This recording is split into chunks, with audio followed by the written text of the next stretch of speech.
Vi har stor forståelse for, at de som den første kvindelige statsminister føler dem forpligtet til at gøre noget for kvindesagen.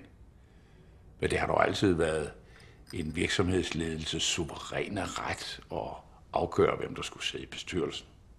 Jamen, det er det da fortsat. Blot skal halvdelen af dem være kvinder. Når et symfoniorkester skal vælge ny violinist til strygegruppen, stiller man en skærm op på scenen, og bag den kommer ansøgeren og spiller. Til slut vælger man den bedste. Ikke den bedste mand eller den bedste kvinde, men den bedste violinist.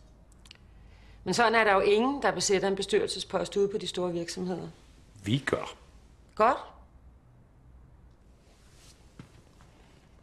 Kan de så forklare mig, hvordan det kan være, at antallet af kvindelige ledere på erhvervslivets øverste poster ikke har forandret sig nævneværdigt i de sidste 10 år? Og det på trods af, at kvinderne har overhalet mændene på de videregående uddannelser, og der er flere og flere kompetente kvinder at vælge imellem. Alt kommer til dem, der kan vente. Hvor længe vil de synes, ville være passende? Det tog næsten 70 år for kvinderne at få valgret. I mange bestyrelser sidder der kun mænd. Og de ringer til en af de gamle drenge, når der skal besættes en ny post. Jeg tror godt, de ved, at det stadig foregår sådan de fleste steder. Jeg er nødt til at understrege, at vi ikke agter at lade os tvinge fra vores frie valg. Og jeg er nødt til at understrege, at landets love gælder for alle danske virksomheder. Præcis.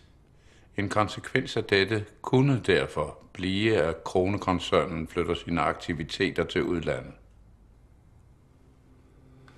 Jeg har den største forståelse for det sympatiske i dette forslag, men jeg kan forsikre statsministeren om, at vi er et milliardforetagende i hård international konkurrence.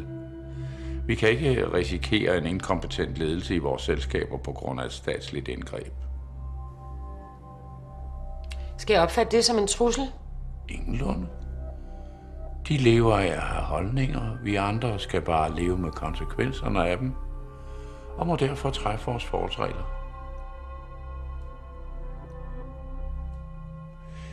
Det kan de jo lige overveje. Jeg vil være glad for at høre, hvad de har tænkt dem inden for 48 timer. Jeg kender vejen.